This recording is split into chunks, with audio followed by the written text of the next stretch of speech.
I'm 82 years old, and I've spent most of my life trying to make other people proud of me.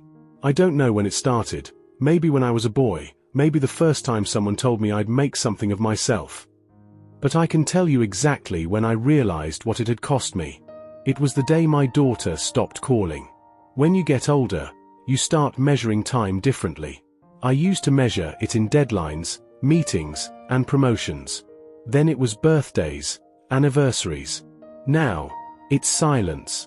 Days when the phone doesn't ring. Evenings when you pour 1 cup of tea instead of 2. Time feels heavier when it's filled with absence.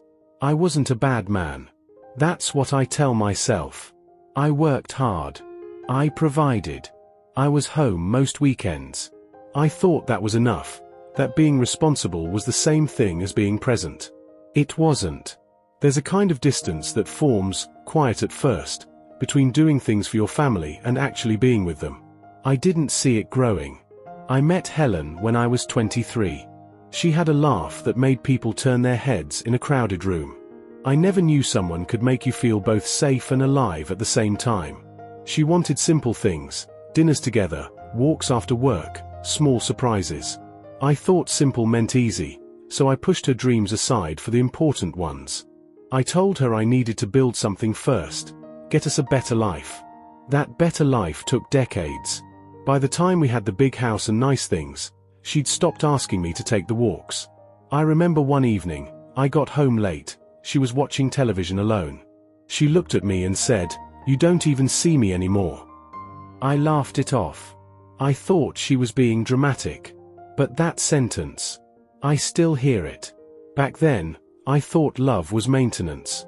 Pay the bills, stay faithful, stay useful. But love isn't a list of obligations. It's attention.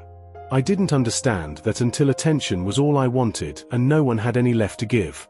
When our first child was born, I promised myself I'd be the kind of father mine never was. Steady, dependable, always providing.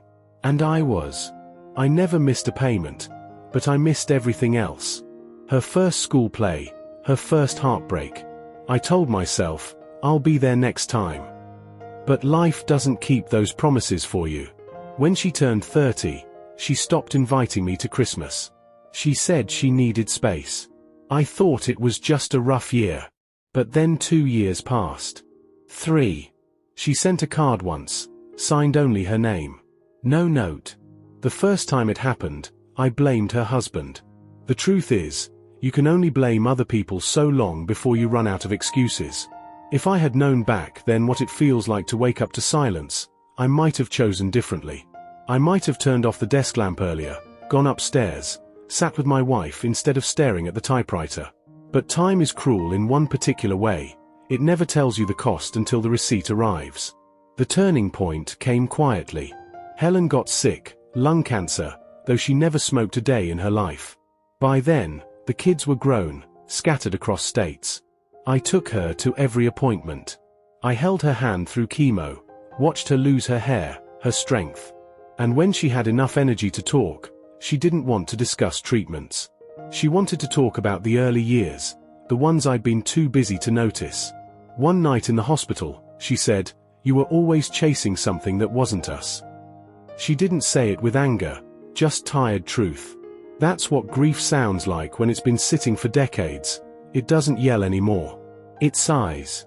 She passed on a Tuesday morning. I had just stepped out to get coffee. When I came back, the room was quiet, and her hand was cold. I remember staring at the paper cup in my hand, thinking how absurd it was that I had stepped away for something so small when time was finally running out for something so big. After she died, I started to see things differently, not in some grand spiritual way, just practically. The house was too big. The kitchen too clean. I kept waiting for her to call me from another room. I even caught myself talking to her sometimes. Not in grief, just habit. That's when I realized, she had been my home. The rest was just furniture. The years after that were a blur of quiet routines. People say old age is peaceful. That's not true. It's not peace, it's reflection sharpened into clarity.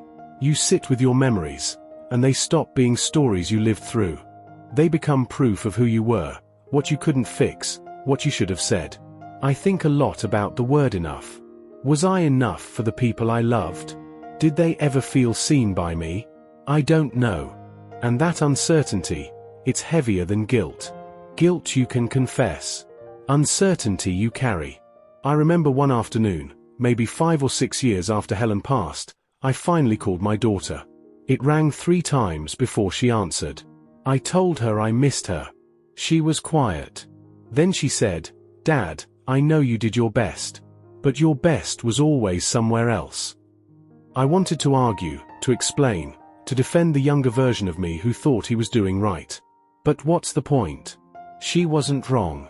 We talked for a few minutes, empty words about weather, work, small things. It was better than silence, but not by much. When we hung up, I sat there listening to the dial tone, feeling like I'd been given a second chance but didn't know what to do with it. That was 10 years ago. We haven't spoken since.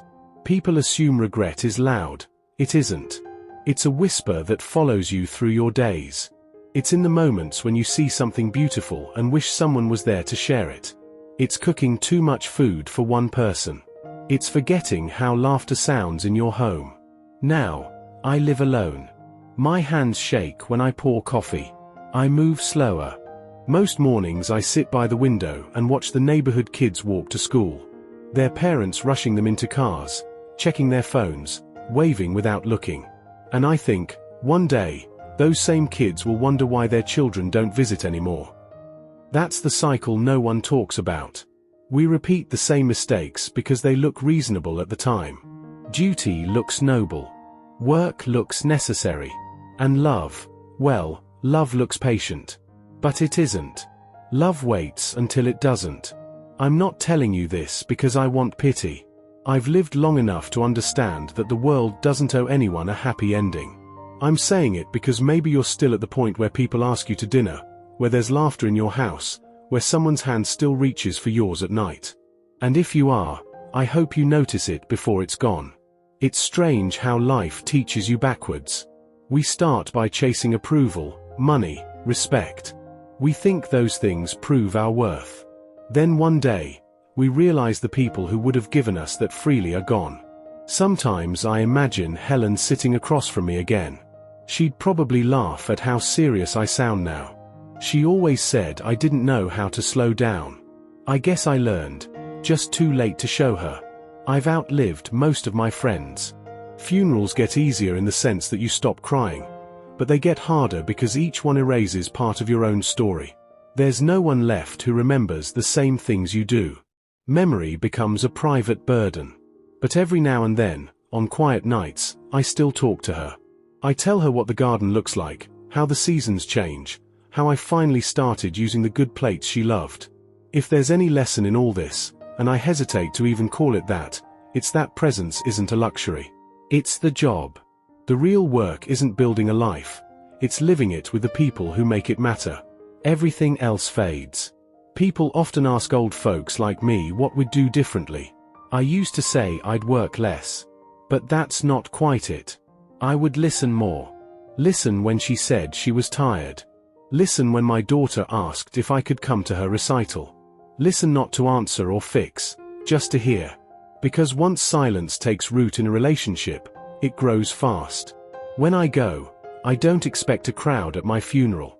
Maybe a few neighbors, maybe someone from church. That's all right. I've made peace with it. My only hope is that somewhere, my kids remember something kind about me. Maybe they'll tell their own children that their grandfather worked hard. Maybe that becomes enough. I sometimes think about writing my daughter a letter. I don't know if she'd read it. But in a way, maybe this is that letter.